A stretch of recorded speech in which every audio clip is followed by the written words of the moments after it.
खुलुमबाय दिनै 1 फेब्रुवारि 2024 बिस्तिबार धुबुरीआव थांनाय 29 जानुवारियाव ड्राग्सनि केसआव एरेस्ट खालामजानाय आरो पुलिसनि जिम्मायाव लाखिजानाय दायनिगिरिया पुलिसनि जिम्मानिफ्राय खारखोमा लांदों। खारखोमा लांनाय दायनिगिरि ड्राग्स फालांगिरिनि मुङा जाबाय सिद्दिक आली।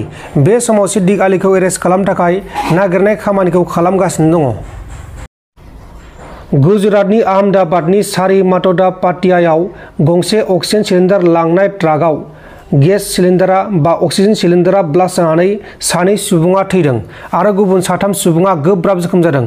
थैनायफोरनि मुङा जाबाय दीपक आरो महेश पासवान। थैनाय सानै सुबुङा ट्राकनि हेल्पारमोन, नाथाय बे जाथायाव ट्राक ड्राइभारा थैयासै आरो बे समाव जोखोम जानायफोरखौ फाहामसालियाव फाहामथाय होगासिनो दङ। गुवाहाटी नुनमाटी फरेस्ट गेट ओनसोलाव इन्डियान अइलनि हायाव आयेननि बेरेखा गोबां मानसिफोरा दखल खालामनानै दखानफोर लुनानै फालांगिरि खालामबाय थानायफोरखौ जीएमसी बिफाना इभेक्सन खालामदों। नागपुराव सासे 25 बोसोर बैसोनि सुबुङा गावनि बिदानि सासे लोगोआ गावखौनो गोबौ-अत्याचारजों थैनो नाजानाय समाव रैखा खालामनो थांनायाव गावसो बा रैखा खालामग्रा सुबुङासो सिखाजों सुफ्लांजानानै थैनांगौ जादों। थैनाय सुबुंनि मुङा जाबाय शुभम आरो थैनो नाजानाय सुबुंनि मुङा जाबाय गुबुनखौ बुथारनाय सुबुंनि मुङा जाबाय रहित। उनाव रहितआ पुलिसजों हमजादों आरो रहितआ गावनि बिनानावआ गोमानाया 7 सान जाबायमोन, नाथाय गावनि बिनानावखौ नागिरबाय दंब्ला मोनाखैमोन। बेनिखायनो दुखुजों सहायनो हायैयाव गावनि जिउखौ गावनो फोजोबना जादोंमोन, नाथाय गुबुनासो थैनांगौ जाबाय। दा बे जाथायनि सायाव नायबिजिरनाया सोलिगासिनो दङ। गलाघाटनि आमलापाटी ओनसोलाव पुलिसआ अपारेसन खालामनानै 11,20,000 रांनि नंखाय रां बिलाइ हमदों आरो बे जाथायाव लोब्बा थानाय सासे दायनिगिरिखौबो पुलिसआ एरेस्ट खालामदों। हमजानाय दायनिगिरिनि मुङा जाबाय अरुणव हाजरिका, 21 बोसोर बैसोनि। उत्तराखन्डनि पाटनगराव सासे खन्थाइगिरिया मोनसे हाबाफारि जानाय समाव स्टेज सायाव खन्थाइ आवरायबाय थानाय समाव स्टेजआवनो हरखाब हार्ट जानानै थैदों। थैनाय खन्थाइगिरिनि मुङा जाबाय सुभाष चतुर्वेदी। बिथांखौ फाहामसालियावबो लांनाय जादोंमोन, नाथाय बिथांखौ रैखा खालामनो हायासै। मध्य प्रदेशनि ग्वालियराव मोनसे दुखुनांथाव जाथाय। मध्य प्रदेशनि ग्वालियराव बिसि-फिसाय आरो बिसोरनि फिसाज्लाखौ गावसानि न' सिङाव दौलें लानानै थैना थानायाव बोखांनो हादों। थैनायफोरनि मुङा जाबाय जितेन्द्र झा, 50 बोसोर बैसोनि, बिनि बिसि त्रिवेणी झा, 40 बोसोर बैसोनि आरो बिसोरनि फिसाज्ला आचल झा, 17 बोसोर बैसोनि। रिपर्टनि बायदिब्ला बिसोरनि फिसाज्ला आचल झाया गावखौ फोजोबग्रोदोंमोन। उनाव बिसि आरो फिसाया दुखुखौ सहायनो हायैयाव गावसोरो बे जाथायखौ खालामदों आरो आचल झानिफ्राय गंसे नटबो बोखांनो हादों। बे नटआव लिरनाय बायदिब्ला आचल झाया सासे मानसिनि डिस्टार्बआव बे जाथायखौ खालामदों, नाथाय बै मानसिनि मुंखौ लिरना गालांनाय जायाखै। कामरुप मेट्र' जिल्लानि सिङाव थानाय सनापुर ओनसोलनि दिगसायाव सासे सुबुङा आयेननि बेरेखा हाजोआव हा जावबाय थानाय समाव बिनि सायाव जोबोर गिदिर थरसे अन्थाइआ गोलैसिननानै बे सुबुङा थैदों। थैनाय सुबुंनि मुङा जाबाय अरुप सेनापाति। अरुप सेनापातिया आयेननि बेरेखा हाजोनि हाखौ जावदोंमोन।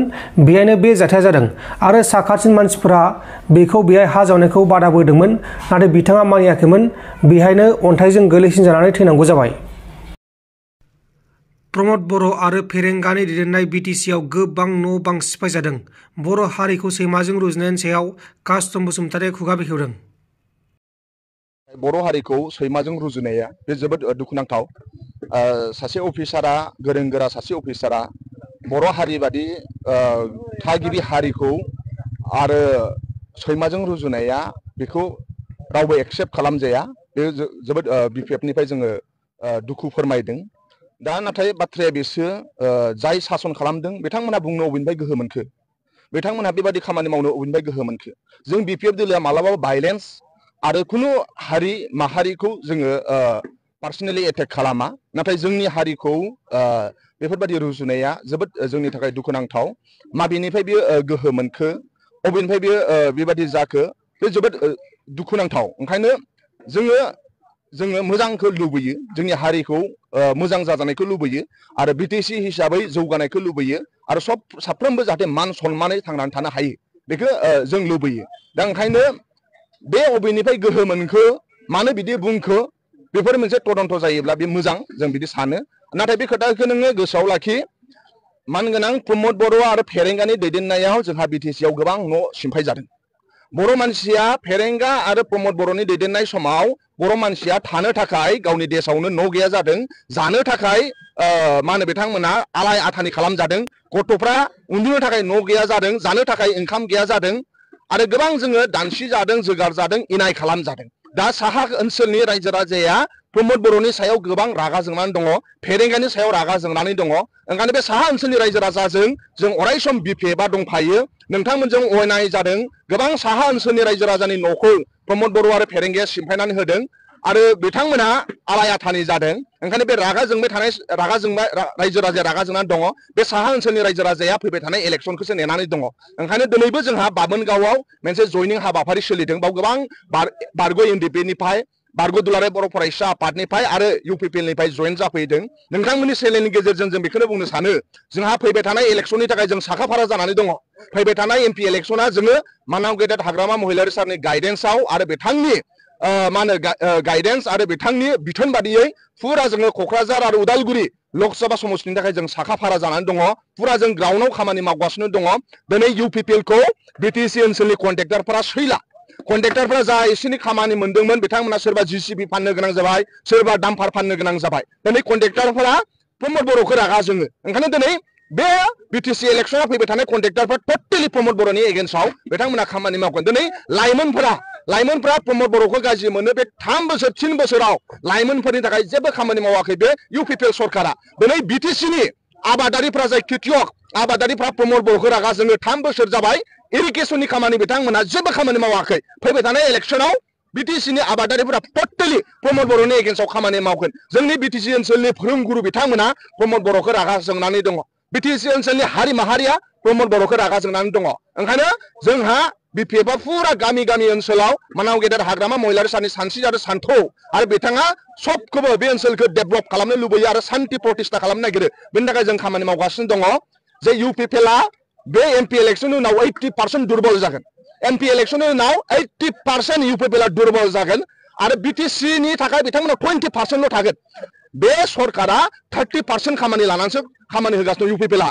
दा नाथाय इउपिपिएल सरकार led by the Pramod Bodo' of the 30% 40% जानानै दं। जाय 30% कमिसन होयो, जाय 30% होयो, बिसोरसो इउपिपिएलनि खाथियाव थांनो हायो। जाय मानसिया 30% होयो बिसोरसो इउपिपिएलनि खाथियाव थांनो हायो आरो जाय 30% होयो बिसोरखौसो इउपिपिएलआ लायो। ओंखायनो बे 30% कारापसन फ्रि मोनसे जोंनो बिटिसि नांगौ। जायनाखि बिटिसि डेभेलपमेन्ट, जायनाखि 6 सिडुलनि गेजेराव 10टा 6 सिडुल दं नर्थ इस्टआव, बिनि गेजेराव 1 नाम्बार दंमोन जोंहा डेभेलपमेन्टआव। जोंहा बहुत डेभेलपमेन्ट सोलिदोंमोन, नाथाय बे इउपिपिएल सरकार फैनानै डेभेलपमेन्टआ टटेलि स्टप जानानै दं, टटेलि करापसन जानानै दं। ओंखायनो बिटिसि एगेन्स्ट करापसन, जोङो प्रमद बर'नि एगेन्स्ट करापसननि एगेन्स्टआव बिटिसिनि लाइमोनफोरा दिनै फैनानै मानाव गेदेर हाग्रामा महिलारि सारजों आखाइ हमबोदों आरो फैबाय थानाय समाव जोङो बिटिसिखौ फ्रि करापसन फ्रि मोनसे खालामनो नांगौ आरो बे 30%खौ जेरैखि जाया जों फेजेननो नांगौ। बेनि थाखाय बिटिसिनि लाइमोनफ्रा, सेंग्रा सिख्लाफ्रा खामानि मावगासिनो दङ। नोंथांमोन दिनैनि खौरांफोरा बेखिनिल'मोन। बेखिनिसिम नायनायनि थाखाय नोंथांमोननिसिम रोजा रोजा साबायखर। गोजोन्थों। एसेनोसै। जय बर' हारिनि।